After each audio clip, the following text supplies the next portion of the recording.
It has been a while, but today I have chosen to make a video for a friend so that she can learn how to do spaghetti sauce and learn how to can it. So I'm going to take you along with me and hopefully you'll enjoy it. I don't know. We'll see. We'll see how this goes. So let's get started.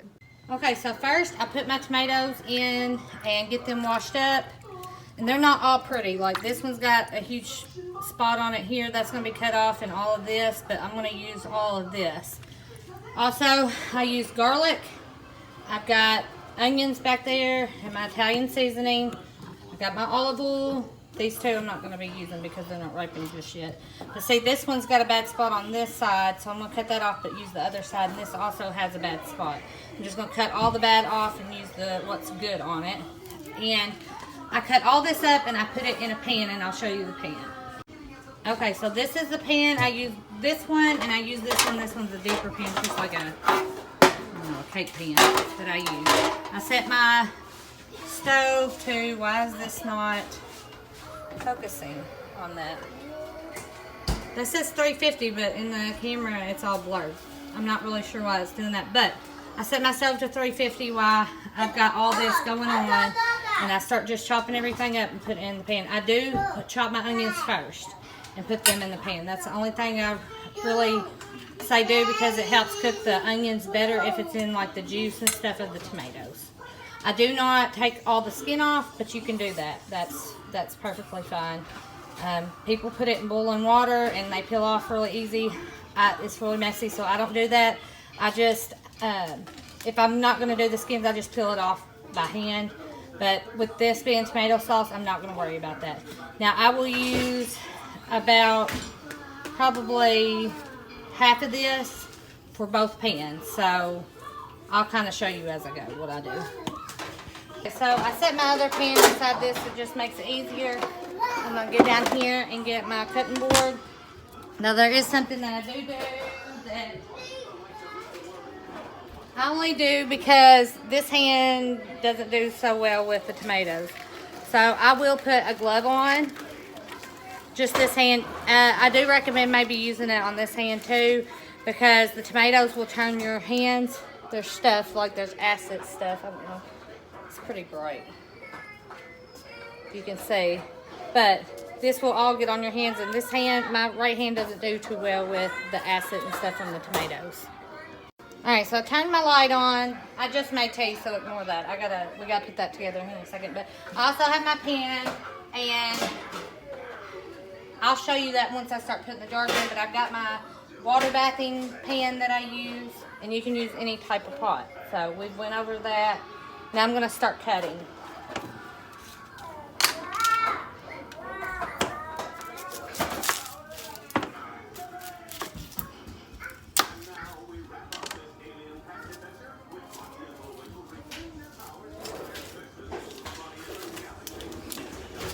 And I just throw away the excess here.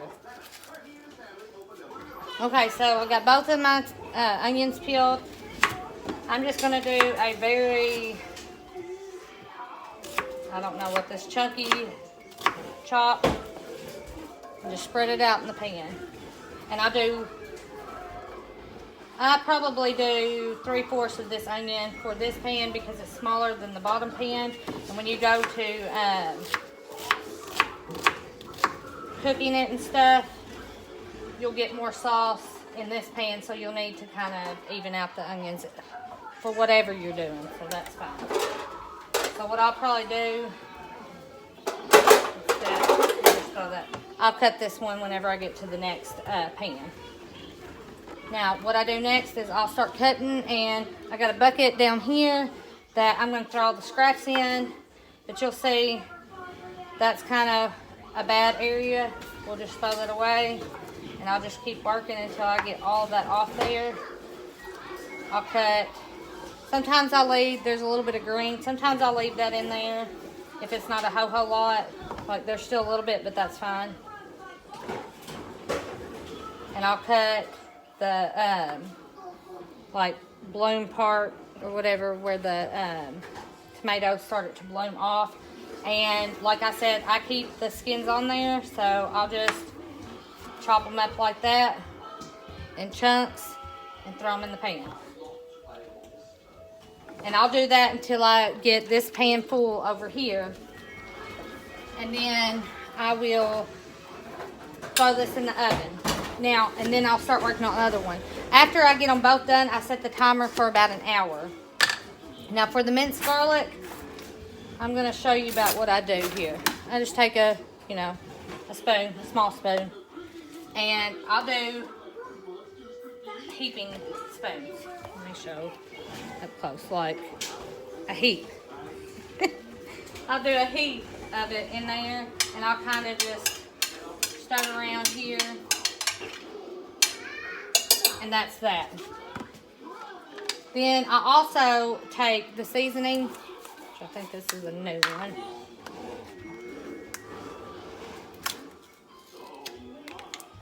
And I just take that off there. And I'll do it like that.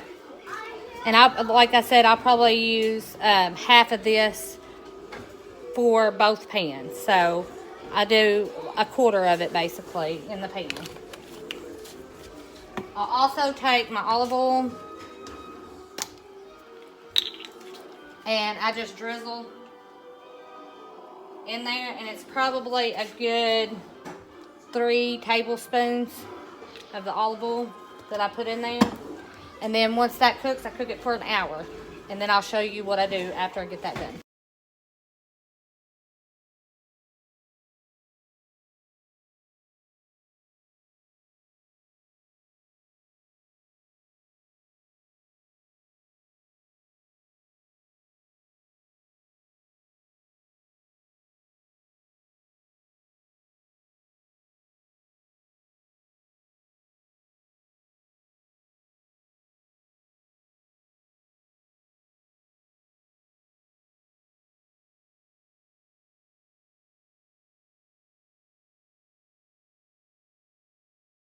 So this is what the first pan looks like, and I'll go ahead and stick this in the oven so it can start cooking, and then I'll start working on the second one, and then whenever I get the second one in, I usually start the timer.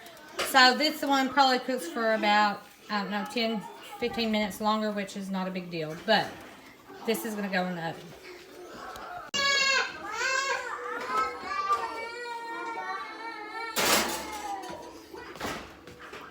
And now what I'm going to do is I'm going to cut the other onion up and go ahead and do the same thing that I did to this pan. Okay, this is my second pan. I do have cherry tomatoes in there that are cut in half. I use any tomatoes to make this. Sometimes people say to make spaghetti sauce, it's better to use romaine tomatoes. I just use whatever tomatoes I have, but we're going to stick this in the oven and set the timer for an hour. Okay, so the tomatoes are done cooking now. And I'm going to scoop them out of this into the blender, and I'm going to start blending them up. I've got my can jars right here. And I'm going to set up the camera and kind of show how I put them in the blender and what all else I do. Okay, so I need to get a ladle. Get my ladle here. Usually we'll take this off here. Now whenever I start to put this into here, I will be putting different things in it like salt, pepper, and a little bit of sugar. I'll show you. Your canned spaghetti sauce at the store has sugar in it too, so it just makes it taste better. But I'm going to just kind of show you what I do. Usually if you have your jars, you'll put, you can put salt in them to preserve it, but since there's going to be salt in here, I'm probably not going to put any salt in the things because there will be enough in it. But we're going to start just putting it in there. Now this can be a little bit messy at first. You splash it everywhere, and I usually end up making a mess. And there they go.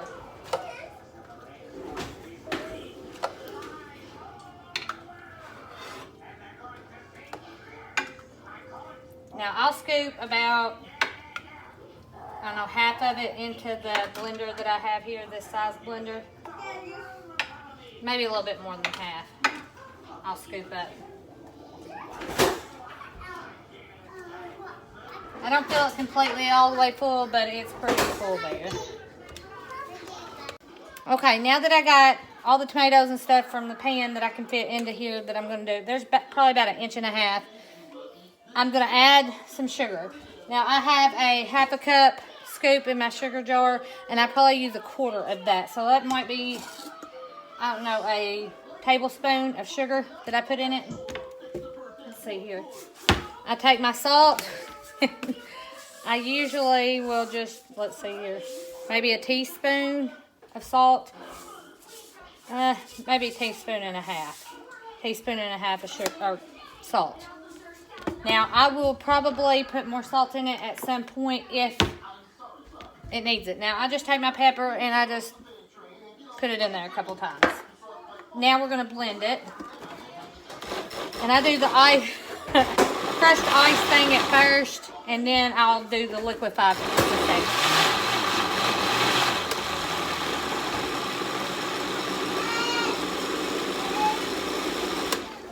Now I'm going to take my can of tomato paste, and I'm going to put half of the can into this right here, into this blender.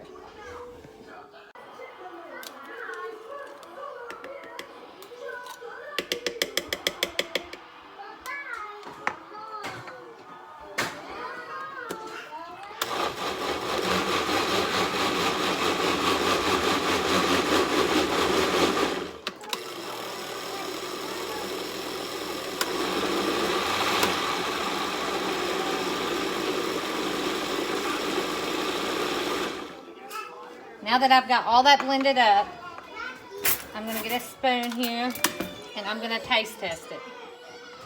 And this seems a little bit runny, but what I found is the tomato sauce that I make is a little bit more runny than regular that you would buy at the store. So I'm just going to get a little bit.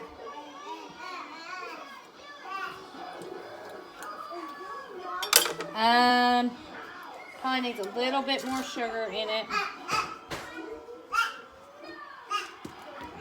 And a little bit more salt.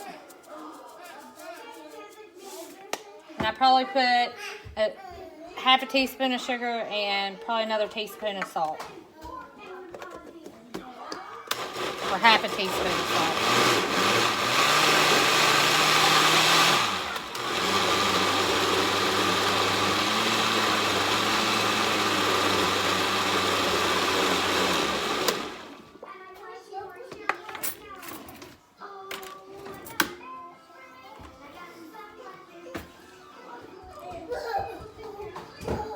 Okay, that tastes about right. So now that I've done that, and I've got it blended up and stuff, I'm just going to take my jar. I'm going to fill up my jar to about the bottom of the rim. Right here, about that much. And I'm going to do all those, and once I do all that, then I'll show you how to put the lids and stuff on there. Okay. Now I have my jars full, and what we're going to do is we're going to go around the edge of the top of where the ring will go, and we will check and see if there's any chips, any cracks in the jars, make sure the jars are clean. People use vinegar to go around the edge of the top and then wipe it off with a clean rag or paper towel, and that's kind of what I'm going to do. I don't ever really use vinegar, but I've heard people of doing that. But I usually sterilize my jars and stuff and have them pretty clean before I ever start. Then what we're going to do is I've got this pan, this pan right here already starting to boil, so that whenever we put the jars in there, they will be, the jars are hot from the sauce. This is hot, and it won't take too long. And once it comes to a boil, we'll let it boil for about 20 minutes. Alright, so I have like a little bit of a damp paper towel, and all I do is go around the edges. Now I have checked these already to make sure there is no cracks or chips on the jars before I ever use them, because I don't like using them and then realizing, oh, there's a crack in it, and have to get another jar and do all that good stuff. But see where we've, I don't know if you can tell, where we've had tomato sauce and stuff on it. You just kind of want to wipe that stuff off and make sure it's good and off of there. And then I go back over with just some dry paper towels just over the top to make sure the lid is dry.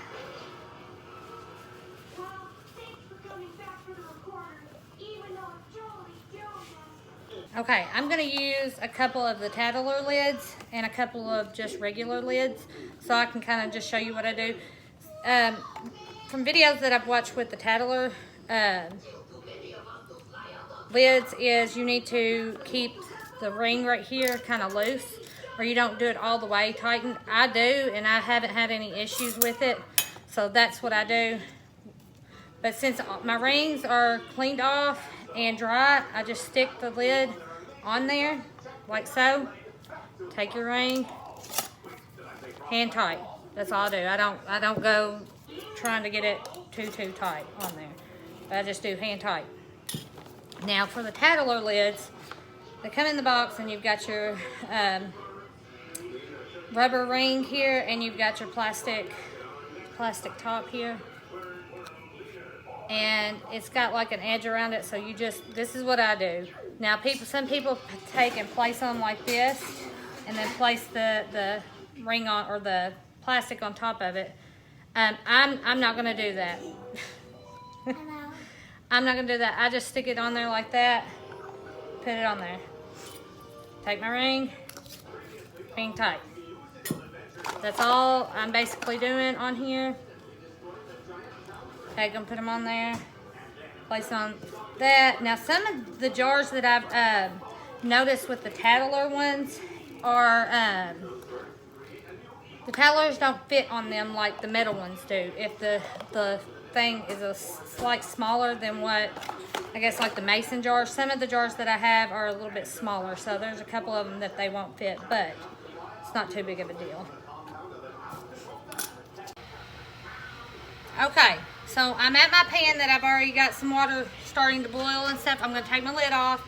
I have taken this rack thing and put it onto the sides. And I'm going to start placing the jars in. And then once I get all the jars in, we will figure out if I need to add more water, because you need to have at least an inch or so over the top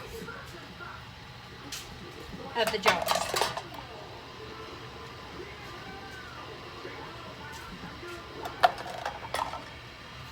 You just need to be very careful, because this is hot boiling water.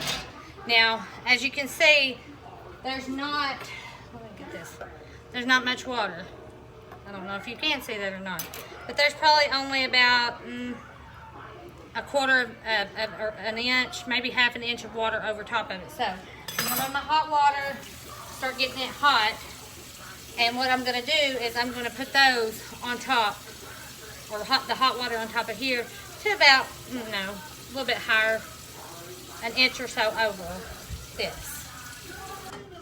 Okay, so now that I got the water about an inch over the top of it, I'm going to place my lid back on it, and we're going to set the alarm for about, I do about 30 minutes, because it takes about 10 minutes to really start boiling, and you'll start seeing steam and all that good stuff. But I don't believe you have to have this lid on here, because I've done it without a lid. But I just do this so that the water can start boiling and get hot. I set my timer for 30 minutes because that just helps me to stay focused on, look at it. You know, if I forget, then I can always come back. And it's usually done in about 30 minutes or so. And I believe they only need to boil about 20-25 minutes. And that's kind of what I do. Now, once your jars have already been in the water bath for your 20 minutes boiling, 20-25 minutes boiling, and all that good stuff, you take them out, and what I do is I put a towel on my table to just place them on that and cool them off, or let them cool off. If it has a regular, like metal lid on it, I will set and wait for them to pop. You'll hear them start popping, and that means they take the seal. And once they do that, I usually let them cool down until I can pick them up with my hand, and then I take the rings off of them. The Tattler lids, I usually wait until the next day, or at least 6 to 10 hours before I take those off, because I've taken some off and I feel like it was too early and it didn't get a good seal, and then I had to redo those. So I usually let them set either overnight or at least 6 hours or so before I ever even touch those. And you can tell, once you start using them, you'll be able to tell if they are sunk in. And if they're not, they won't be sunk in, and they turn a little darker color in the middle. But that's what I do. And then you just store them in a dark, cool area somewhere, and that's all you do.